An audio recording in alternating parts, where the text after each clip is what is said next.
Hi,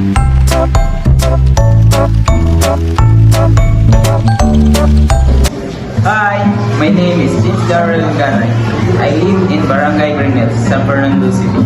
I come from a big family with 9 siblings. Life has not always been easy for us, especially after my mom passed away 7 years ago. Since then, things become really difficult. My dad works in construction, but it just one income. It was hard to support all of us. Eventually, my siblings and I had to separate and stay in different places. Right now, I'm staying with my aunt, so I can finish my studies, while my younger siblings are with my dad. I worry about them a lot because I rarely get to see them, and I don't always know what's happening in their lives.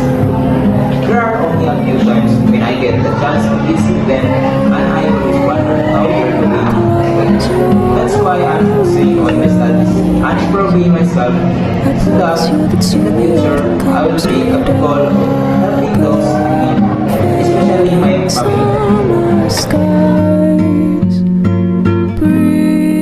As for my hobbies, I love watching movies, especially K-dramas, action films, and horror movies.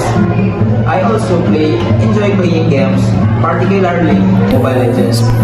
However, my favorite activity is playing basketball.